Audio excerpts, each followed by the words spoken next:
بسم اللہ الرحمن الرحیم۔ السلام علیکم ورحمۃ اللہ وبرکاتہ۔ کتاب حضرت علی رضی تعالیٰ عنہ کے فیصلے، تحقیق و ترتیب محمد عبداللہ مدنی۔ آج اس کتاب میں سے آپ کی خدمت میں ہم چوتھا واقعہ پیش کریں گے۔ آپ سے گزارش ہے کہ ہمارے چینل کو سبسکرائب کریں، ساتھ لگے بیل آئیکن پر ضرور پریس کریں، ویڈیو کو لائک کیا کریں، شیئر کیا کریں اور کامنٹس میں اپنی قیمتی رائے ضرور دیا کریں۔ آج کا واقعہ ہے غلام کا آقا کو قتل کرنا۔ ابو القاسم کوفی سے منقول ہے کہ ایک مرتبہ حضرت عمر رضی تعالیٰ عنہ کے پاس ایک غلام لایا گیا کہ اس نے اپنے آقا کو قتل کیا ہے۔ حضرت عمر رضی تعالیٰ عنہ نے غلام سے پوچھا کہ تو نے اپنے آقا کو قتل کیا ہے؟ غلام نے کہا بالکل قتل کیا ہے۔ حضرت عمر رضی تعالیٰ عنہ نے فرمایا تو نے کیوں قتل کیا ہے؟ غلام نے کہا بات یہ ہے کہ اس نے اپنے مالکانہ حقوق سے ناجائز فائدہ اٹھاتے ہوئے مجھے دبوچ کر خلاف فطرت بدفعلی کی تھی۔ حضرت عمر نے حکم دیا کہ اسے قتل کر دیا جائے۔ حضرت علی رضی تعالیٰ عنہ کو معلوم ہوا تو آپ فوراً مسجد میں تشریف لائے اور حضرت عمر رضی تعالیٰ عنہ سے عرض کیا کہ امیر المومنین 3 دن تک اسے کوئی سزا مت دیں، اسے زندان میں ڈال دیں اور اس کے دعویٰ کی تصدیق ضروری ہے۔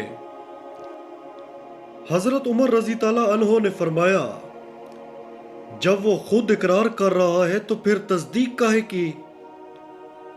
حضرت علی رضی تعالیٰ عنہ نے عرض کیا اس کے آقا پر الزام کی تصدیق ضروری ہے۔ حضرت عمر نے فرمایا میت سے کیسے الزام کی تصدیق ہوگی جبکہ وہ دفن ہو چکی ہے؟ حضرت علی نے آقا کے ورثاء سے پوچھا تم نے مقتول کو کب دفن کیا؟ انہوں نے جواب دیا ابھی اس کے دفن سے فارغ ہو کر قاتل کو دربار میں لائے ہیں۔ آپ نے فرمایا اگر اس کا الزام درست ثابت ہوا تو کیا تم اسے مقتول کے عوض قتل کرو گے؟ حضرت عمر نے فرمایا اگر الزام درست ثابت ہو جائے تو کیا یہ قاتل نہیں رہے گا؟ حضرت علی نے جواباً عرض کیا کیا اسلام کسی مسلمان کو اس بات کی اجازت نہیں دیتا کہ وہ اپنی عفت کا تحفظ کرے؟ حضرت عمر رضی تعالیٰ عنہ نے فرمایا گویا اگر الزام ثابت ہو جائے تو اسے قتل نہیں کیا جائے گا۔ حضرت علی رضی تعالیٰ عنہ نے عرض کیا جی ہاں اسے قتل نہیں کیا جائے گا۔ حضرت عمر رضی تعالیٰ عنہ نے فرمایا اب میت سے الزام کیسے ثابت ہوگا؟ حضرت علی نے عرض کیا 3 دن تک نہ غلام کہیں جائے اور نہ آپ، اسے 3 دن زندان میں رکھیں، تیسرے دن خود بخود یہ الزام ثابت ہوگا یا اس کا دعویٰ غلط ثابت ہوگا۔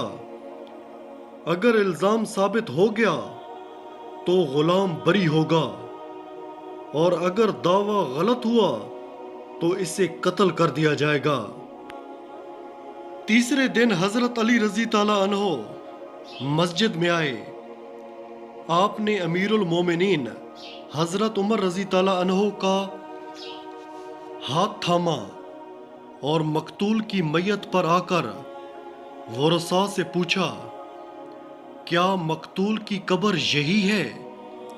انہوں نے عرض کیا جی ہاں یہی قبر ہے۔ آپ نے فرمایا ذرا قبر کھودو۔ لوگوں نے قبر کھودی، جب لحد تک پہنچ گئی تو آپ کو آگاہ کیا گیا۔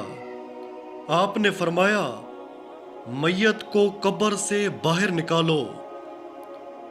انہوں نے قبر میں دیکھا تو انہیں کچھ بھی نظر نہ آیا، میت وہاں موجود نہیں تھی۔ آپ کو بتایا گیا کہ قبر میں کچھ بھی نہیں ہے۔ آپ نے بآواز بلند 3 مرتبہ اللہ اکبر کہا اور فرمایا، ما کذبت واللہ کذبت، میں نے نہ کبھی جھوٹ بولا ہے اور نہ کبھی جھٹلایا گیا ہوں۔ میں نے اپنے آقا و مولا نبی اکرم صلی اللہ علیہ وآلہ وسلم سے سنا ہے، وہ فرماتے تھے، میری امت میں سے جو بھی قوم لوط کا عمل کرے گا اور اسی حالت میں مر جائے گا، اسے قوم لوط جیسے عذاب سے میری امت ہونے کی بدولت مرنے کے 3 دن بعد تک مہلت ہوگی۔ مرنے کے تیسرے دن بعد وہ اپنی قبر میں نہیں رہے گا، ملائکہ اسے وہاں سے اٹھا کر قوم لوط کے پاس پہنچا دیں گے۔